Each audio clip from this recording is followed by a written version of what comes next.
fellow readers. My name is Greg, and this is Ghost Readers in the Sky. I'm going to do a tag today. This is the to reread or not to reread tag. It's created by Bob over at Robert G., Reader of Books. And I think it's a worthwhile discussion to have. Bob said, a perennial topic among booktubers and readers in general is whether it's worthwhile to reread a book, or is it just a waste of time? It's a question I don't think has ever received its own proper formal post. So he made a tag, and it makes a lot of sense. I was tagged indirectly by Book Chat with Pat, so thank you for that. I had a couple of thoughts before I get into the tag itself. First of all, my grandfather was an avid rereader. In fact, the things I remember him reading: Zane Grey, Louis L'Amour, maybe an occasional Max Brand. I think he did kind of get into that Dana Fuller-Ross series late, but mostly he read and reread Zane Grey, and then he would read and reread Louis L'Amour. And I think he owned all of Zane Grey's Westerns in this edition right here, the common hardback edition that you see most often. He had a few paperbacks as well. I don't remember him reading like the baseball books by Zane Grey or the fishing books, but the Westerns, and that's what he read. That's how he spent his time in the evenings. So I'm kind of conditioned to be a rereader. The other thought I had, I put this as a comment on Pat's post, but how come we only ask this about books? People don't, at least in my circles, in the circles I run in, people don't say, why do you spend time rewatching a movie or rewatching a TV show or listening to an album or a song or a symphony again? Haven't you experienced it already? Isn't it just a waste of time? And that doesn't even seem like something people would ask. So I don't know why it is with books. Maybe it's just because it is a little bit longer time commitment, but still, it's not years. It's not necessarily even months. It's hours that stretch out across days and weeks, probably. Stretch out.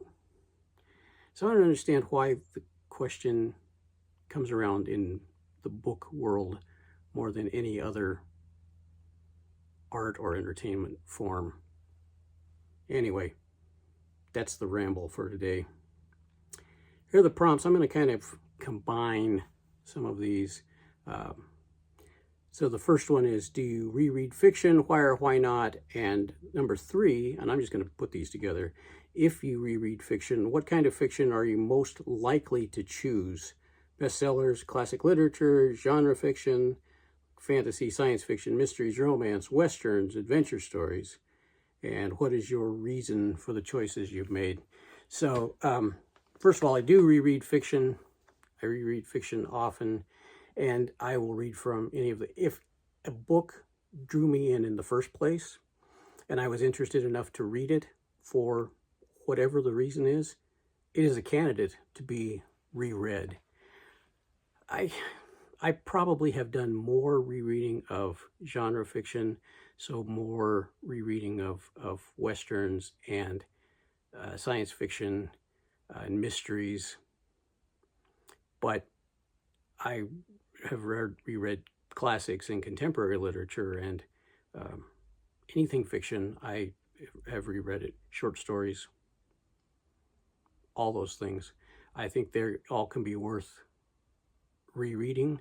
And how do I choose it? If it sounds like if it feels like it's time to reread it, I reread it.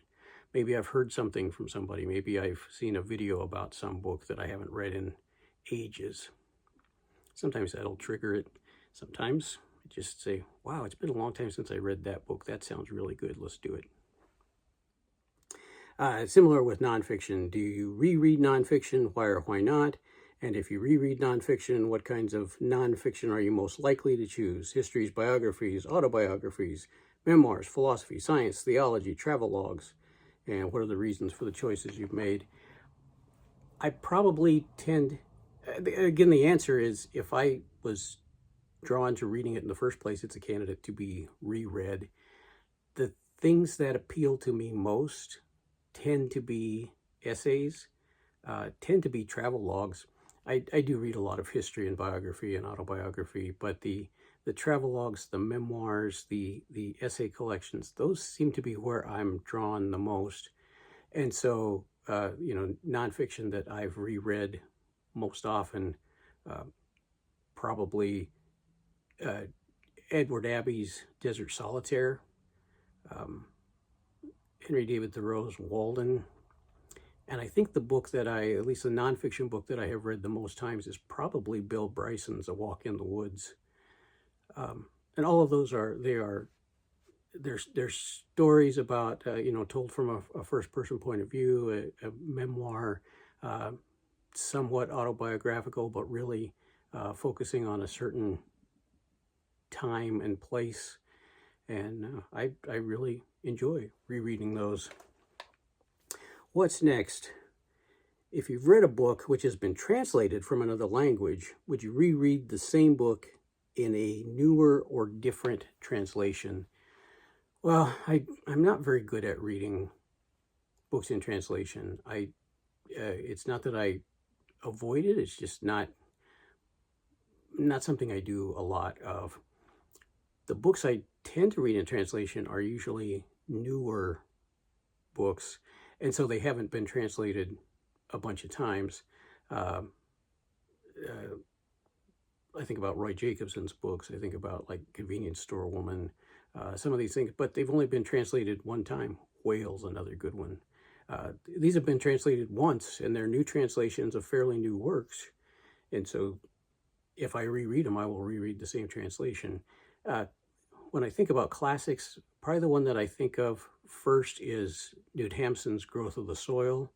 I read an early translation, which I think was the only English translation for a while. There was a new one that came out a few years ago, and I think I would, if I were going to reread Growth of the Soil, I would probably try the new translation. I don't have really strong opinions about that, partly because I just don't have the experience. Seems like a good thing, though, doesn't it? It does. Where are we? Number 6. How many times would you reread the same book? I don't have any limit. I don't know how many. I doubt I've read any book. Probably in the most I've read or reread a book is probably in the 5, 6, 7 times mode. I don't know. I'd have to remember things from way back in the way back. But I don't. If I want to reread a book, I've read A Walk in the Woods. That's one I mentioned there by Bill Bryson. I've read that 4 or 5 times, and I would reread it again today without any hesitation if it seemed like this was the right time to read about Bill Bryson walking the Appalachian Trail. So I don't have any number in mind. It's just, if there's time, I'll read it. And the last question here, what's the most recent book you've reread? Well, that would be Treasure Island. I've read Treasure Island. Now, I remember my grandmother having the Whitman Classics abridged version, and I read Treasure Island as a kid in that abridged version many times. Yo ho ho and a bottle of rum, 15 men on a dead man's chest. And then I read it again as an adult, and I've read it a number of times. I love Robert Louis Stevenson. I love his frontier adventure stories. Good stuff. But the reason I reread it, the trigger was I watched the television series Black Sails, which is a prequel to Treasure Island, just that the people made up. But it features Billy Bones and Gunn, the guy who's shipwrecked on the island, Captain Flint, who's just mentioned in Treasure Island, and of course Long John Silver and other characters. And so after I saw the series, I had to go back and read again Treasure Island, which is just a fantastic book. That's another one that I don't know how many times I have read it and reread it, and I would read it again today. All right, and the final thing is, tag some friends. I'll see. Like a lot of booktubers tend to do, they just say, hey, if you're watching this, consider yourself tagged. It worked for me, might work for you. And that pretty much rounds up my thoughts on rereading. And I think this was a great tag. So thanks, Bob, for putting this together, and thanks, Pat, for tagging me. And whether you choose to reread or not, I hope you're having a great reading experience and finding some wonderful things to read. Until next time, my name's Greg. This is Ghost Readers in the Sky. Keep on reading and rereading.